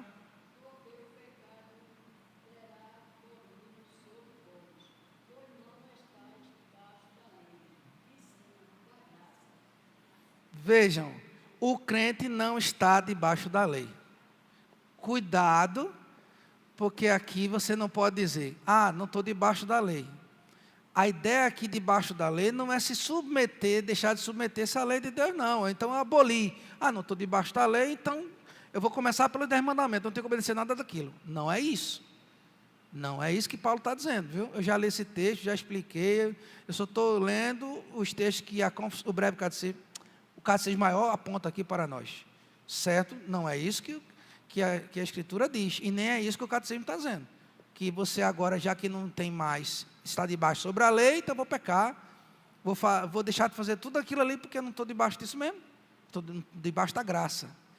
Mas graça, a palavra chariz, né, tem uma compreensão muito ampla, né? O que é graça? O pastor Belange vai falar. O que é graça? Favor imerecido. Quando alguém diz assim, eu não estou debaixo da graça, se não entender, ela está dizendo, eu não estou debaixo do favor imerecido. Então, tu é um miserável, estás condenado, cara. Eu estou debaixo da graça de Deus. Eu estou. Você não está, não? Da graça eu estou. Né? Eu preciso dela para a minha vida. Eu não mereço. Né? O fato de não estar debaixo da lei não significa dizer que eu não estou submisso a essa lei, porque essa lei quem cumpriu foi Cristo. E ela é santa, justa e boa. Então, para de falar mal da lei. Desse antinomianista. Não dá para você ser antinomianista não, pastor Belange. Nem para salvação. Exatamente. Acabou-se. Não se justifique pela lei que você é condenado. Tá? Não tenta. Agora é que tem que cumprir. Porque não é você. Exato. Por gratidão a quem cumpriu. Quem cumpriu? Perfeitamente. Cristo. Por isso que é o espírito de gratidão. A gente não obedece à lei por constrangimento, mas a lei de Deus é por gratidão àquele que cumpriu perfeitamente e vai falhar. Eu acho que a mulher foi na padaria, eu acho que ela perdeu até o caminho, o pão, né, Júlio? Depois que ela voltou da padaria, ela foi comprar o pão, comprou foi açúcar, porque que lapada da bexiga. Né? Mas sei, mas veja, a pessoa diz que a igreja dela é a única que cumpre com a lei de Deus perfeitamente, aí ele pergunta, a senhora cumpriu com a lei? Como foi a resposta? Todo dia. É para torar. Aí ela errou até o caminho, deve ter comprado açúcar para adoçar a vida, porque essa amaigou. Entendeu? Sim, veja. Fora de contexto, é pretexto para um monte de coisa errada. E eu já vi gente que entendeu errado essa frase, e até hoje tem gente que entende. Nós não somos esse tipo de reformado que bebemos e fumamos para a glória de Deus, não, viu, gente? Pelo amor de Deus. Tem muito doido aí, pelo amor de Deus. Cuidado, eu sou salvo, não preciso fazer mais nada. Cuidado com esses deformados, viu? Não, aqui não é assim não, entendeu? Se você quer ser esse, não é aqui que você está no lugar certo, não. Você está no lugar errado. Essa aqui não passou por aqui, não. É deformado, cuidado. Romanos 7,4, outro irmão. Assim também vós, meus irmãos, morreste quanto à lei mediante o corpo de Cristo, para pertenceres a outro, aquele que ressuscitou dentre os mortos, a fim de produzirmos fruto para Deus. Morreste para a lei, mas se fosse só assim, o cara, tá bom, tá vendo? Mas só essa parte, Júlio. Morrestes para a lei. Se parasse aqui, peraí. Se parasse aqui, o cara dizia o quê? Então já que eu não morri para a lei, acabou, eu tenho que praticar nada disso não. Mas só que ele diz o quê? Mediante o corpo de Cristo. Segure. Mediante o corpo de Cristo. Quem foi o mérito de cumprir essa lei? Cristo. Quer dizer, foste livre para sempre da lei, não tem mais propósito nenhum, ficou naquela época, não é normativa, não serve mais para a vida. Foi um documento histórico para os judeus, para aquele povo lá do deserto, e o pior é quando eles não conseguem falar isso, e escute o que eu estou dizendo, preste atenção nisso. A gente tem mais um grupo, porque vocês tinham, muito claro, os antinoministas, que eram contrários à lei, e os libertinos, né? E podiam pecar à vontade, né? A lei não existe, não precisa cumprir. Mas também, você coloca um grupo que diz assim, tudo bem, né? Então vamos, né? Não existe mais lei, bora pecar, vamos. Mas tem um grupo que diz assim, não é bem assim. Para mim, o mais perigoso é esse grupo que diz assim, nós precisamos fazer uma releitura da Bíblia. Alguém já ouviu isso aqui? Então... Se está ali, quando eu pergunto, está transmitindo, é porque pode ser que o nosso canal sofra alguma sanção e bloqueie a gente, né? Está transmitindo, tá. Mas é esse que ele falou, ele disse com relação à questão homoafetiva, que não é bem assim, como está lá em Levítico, que tem que fazer uma releitura da Bíblia para atualizar. Que agora, tu está entendendo como é perigoso? Quando eu falo, às vezes levo pancada até dos irmãos da igreja, mas eu falo com propriedade. Nós estamos vivendo um progressismo dentro da igreja. Você discuta comigo qualquer coisa, mas não discuta teologia, porque eu vou levar você só para teologia. Você vai discutir todas as suas áreas aí, onde eu me calo nas ciências que você conhece, que domina, mas eu vou trazer você para o meu campo, que é teologia. Ou seja, quando o cara diz assim, tem que fazer uma releitura da Bíblia, porque aquela lei levítica ali, com relação aos afeminados, né? No grego é malakoi, lá no Antigo Testamento, o conceito realmente é de um homem que se deita com mulher. E o que é isso? Qual o nome? Você dá qualquer nome que você quiser. Não importa a nomenclatura, que agora não pode chamar mais não, tem que ter nomenclatura certa, né? Ele aqui já fez uns cursozinhos na Petrobras, se você quiser se aperfeiçoar, cuidado com nomes, entendeu? Então, você entendeu onde eu quero chegar? Então, existe um progressismo que está dentro da igreja, tentando minar a doutrina e dizer que não é bem assim, que tem que ler de novo, que isso é preconceito, que, né, no Antigo Testamento lá era uma sociedade muito preconceituosa, hoje não, tal. Eu estou falando de pastor, de liderança, que falam isso de púlpito e aqui, nessa telinha aqui, nessas 4 linhas, vou usar essa expressão aqui, na telinha, para todo mundo ver, entendeu? Então é muito sutil, perigoso. O abandono da lei de Deus não é só abandono, não é distorção, é pegar isso aqui e dar um novo nome, dar uma máscara nova, fazer com que não seja bem assim, relativizar a verdade, ou a gente continua com pensamento fundamentado na palavra, a gente vai caminhar para esse lado aqui. E aí, hoje, irmão, eu digo assim, é um caminho sem volta. Eu nunca vi ninguém voltar desse caminho, mas não. Entendeu? O caminho da relativização da verdade. E esse caminho é um caminho sem volta.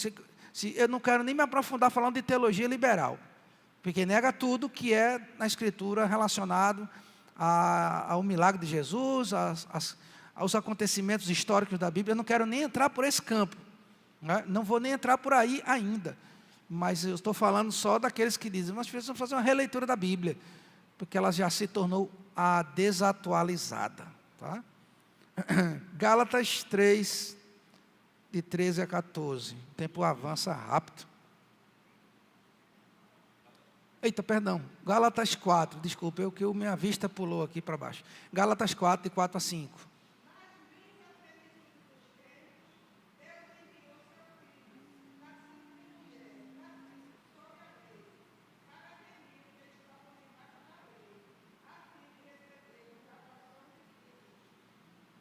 Gente, quando Paulo diz que nascido sob a lei, o próprio Cristo cumpriu a lei, ele foi circuncidado.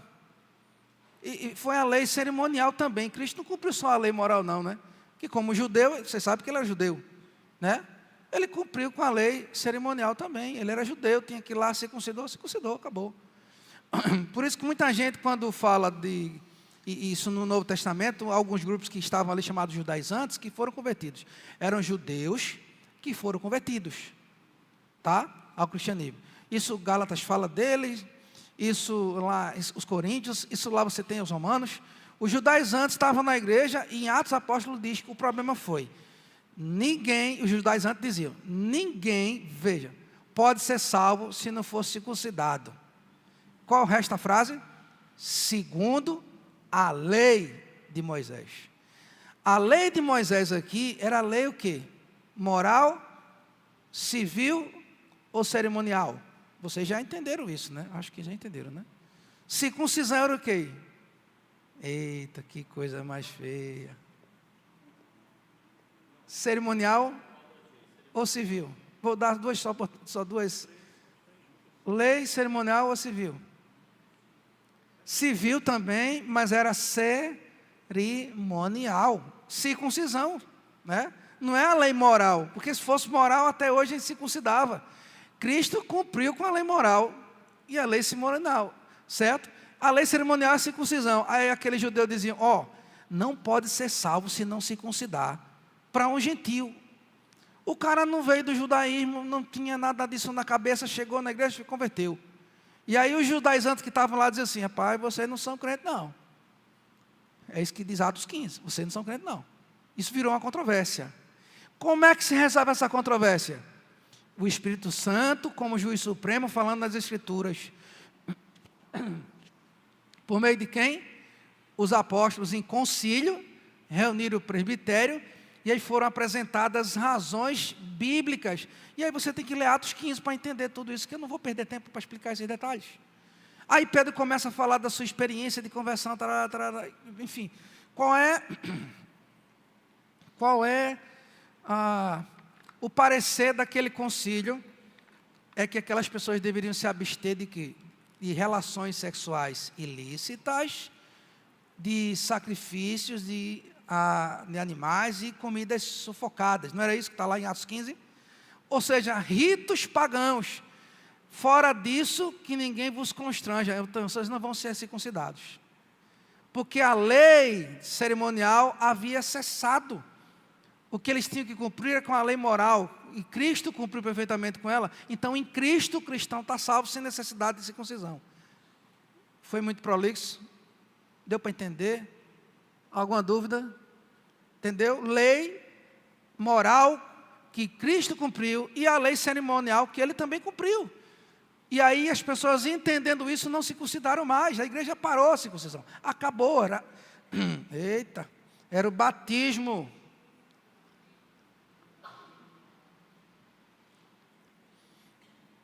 E o batismo em nome de quem? Em nome do Pai, do Filho e do Espírito Santo. Não era mais circuncisão. A igreja cristã primitiva aboliu, tendo judeus convertidos lá, tendo gentios convertidos lá. Aboliu a circuncisão, porque entendeu o que Cristo já cumpriu. É cumprimento de Cristo, de uma lei cerimonial. A lei moral continua. E ela nos obriga em amor, veja, e em gratidão a Deus pelo Senhor que Ele mandou, Jesus Cristo, cumprir com essa lei. Então o crente é obrigado pela lei moral a obedecê-la, porque ela foi escrita no coração, porque essa não foi abolida, mas porque Cristo cumpriu, e por isso nós somos gratos a Ele, né? E ela é santa, boa e eficaz. Romanos 3:20, não dá para ler mais textos? Romanos 3:20, quem mais falou sobre isso foi Paulo, né? Quantos textos aqui de Paulo em Romanos, Coríntios, Paulo, Romanos, Coríntios, Tito. Quem mais falou sobre isso foi Paulo. Visto que ninguém será justificado diante dele por obras da lei, em razão de que pela lei vem o pleno conhecimento do pecado. Segura. Quer que o breve catecismo disse que ninguém é justificado pela lei, mas também não é condenado. Pode ler. Vá. Terminou? E finalmente em Romanos 8:1 e 34. Romanos 8:1 e 34. Ou é de 8:1 a 34? Ai.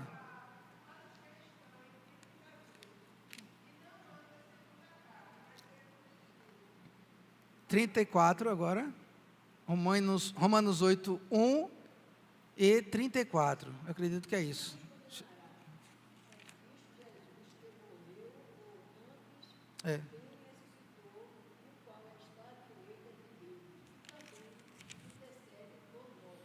Viu? Não há condenação para questão não na lei, mas questão em Cristo. Não há condenação e justificados em Cristo, né? A justificação está em Cristo. E a condenação está fora de Cristo. Mesmo que o cara compra com a lei. Igual aquela mulher que saiu para comprar o pão e terminou a boca cheia de açúcar. Não tem justificação sem Cristo. Tá? Não há possibilidade alguma. Condenação não há para aqueles que estão em Cristo.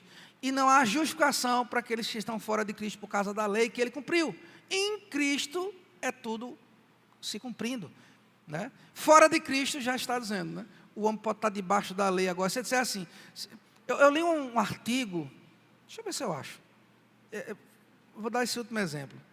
Numa revista, eu assinava a revista, era super interessante, já viu falar?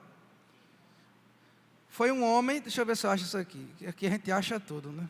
Um homem que decide viver cumprindo com tudo que a lei de Deus exige. Eu não me lembro do contexto, mas o homem disse assim, o artigo foi, ele disse que a partir de então ia viver de acordo com a lei de Deus. A vida dele em todas as áreas. Perfeitamente, estava lá no texto, entre aspas, né? Porque nem quem estava escrevendo o artigo lá, acreditava que ele ia obedecer, igual aquela mulher que disse, que Júlio questionou, né? Então, esse homem disse que ele saiu de casa, olha, começa quebrando o mandamento, né? Ele sai de casa, deixa a esposa, deixa os filhos para viver uma vida que, segundo ele, é uma vida perfeitamente de acordo com a lei de Deus. Veja que loucura, isso é um americano, depois eu acho direitinho, que agora eu não vou achar. Quando eu me lembrei disso agora, foi que eu pensei, a gente pensa mais rápido do que consegue descobrir, mas eu vou tentar achar esse artigo que diz que esse homem quis viver perfeitamente de acordo com a lei de Deus. Ele deixa a família, deixa os filhos, deixa a mulher, vai para o meio do mato e ele agora está vivendo conforme a lei de Deus de forma perfeita e plena. Minha gente, pois é, fica na caverna, porque não vou pecar. Se eu não tiver contato com gente, eu não vou pecar. Olha, não tem pensamentos puros, impuros, acabou tudo, né? Você acha? Eu me lembro de Lutero, que estava dentro do quarto, segura só um pouquinho, Rosinha. Lutero, dentro do seu enclausurado, Lutero deitava no chão frio, gelado, e ele não tinha paz. Não tinha paz, ele não conseguia sentir perdão de Deus pelos pecados. O cara está no monastério lá e só cantando cântico gregoriano, só orando, rezando dia e noite, e não tem um pensamento impuro. Duvido, não existe, né? Pode entrar na bolha, e não vai, meu filho, não vai, na caverna, escura, e bote, sabe, a mente para falar e pensar em Deus 24 horas, não existe isso, não existe isso. Mas esse era um conceito medieval, né, do claustro, o lugar onde você se santifica e tal. E eu digo mais, Tem crente que é assim. Ele não vai para lugar nenhum. Ele diz, quanto mais eu ficar, é da igreja para casa, pastor. Eu não faço mais nada, nem visito minha família porque é ímpia. Tolo. Eu nem visito minha família porque é ímpio. Você é um tolo, você não sabe o que está falando. Eu nem vou trabalhar porque o ambiente lá é cheio de ímpio, bobinho. Entendeu como é que as pessoas pensam, né, Rosinha? Não sei se tem filme. Eu sei que esse cara que resolveu ver uma vida, não sei se tem filme. Eu li uma revista, é super interessante. Eu não sei se tem filme. É, né? Não é proposta dele, não. Ok. Vamos encerrar, porque senão a gente vai passar do tempo, que ainda tem mais versículos e muita coisa para ver. E próximo domingo a gente vai ver uma indicação para Cristo, uso pedagógico. Veja que mudou um pouquinho a ordem de Calvino e a ordem da Confissão de Fé. O doutor já tocou, né? Dr. Richard Horn, ele fala sobre isso. A mudança só digamos assim, de ordem. É só uma mudança cronológica, mas ele põe o tema exatamente como a Confissão de Fé de Westminster. Calvino põe exatamente como a Confissão de Westminster. Vamos ficar em pé. Nossa.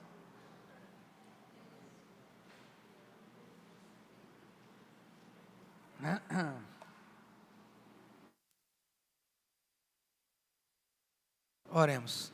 Senhor, nós te agradecemos por esse dia, Pai, e te rogamos a tua misericórdia, que essa palavra, essa instrução, que todo esse debate teológico profundo e, sobretudo, temente ao Senhor, chegue ao nosso coração. E nada adiantaria, Senhor, nós compreendemos todos os detalhes profundos, exegéticos, toda a sintaxe do texto original, todas as definições hermenêuticas, a interpretação correta da Escritura. Se não tiver prática, de nada vai adiantar. Então te pedimos em nome de Jesus que a gente, ao sairmos daqui, Senhor, possamos nos aprofundar nesse assunto, entendemos quão importante é o uso dessa lei do Senhor, especialmente porque isso é muito prático para a nossa vida, em que isso vale para nós no dia de hoje. Que cada crente no Senhor, de forma honesta, sincera e, sobretudo, não só sinceros e honestos, mas que de forma correta. Podemos ser sinceros, mas podemos estar errados. E não é isso que nós queremos. Nós queremos estar de forma sinceras, honestas, mas de forma correta, entendendo o que a Escritura diz. Perdoa os nossos pecados. Às vezes nós distorcemos a palavra e te pedimos a tua graça, Senhor, para que isso não aconteça. Para que a gente possa aceitar a tua lei, que é tão bendita, tão preciosa para nossos corações. Abençoa cada um dos seus servos que aqui estão. E são dos corações daqueles que não puderam vir, daqueles que não vieram, por motivos pelos quais somente o Senhor sabe. Pois essa é a nossa oração no nome de Jesus. Amém. Os irmãos estão sentados. Vitramos a Dai.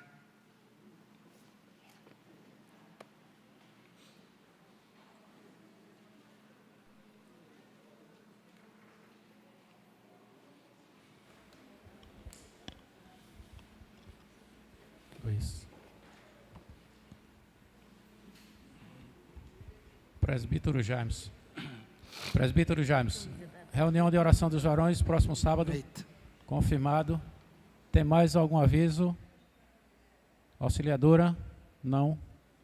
Então, se não tem mais, irmãos, vamos em paz e à noite estejamos todos aqui para louvarmos ao nosso Deus.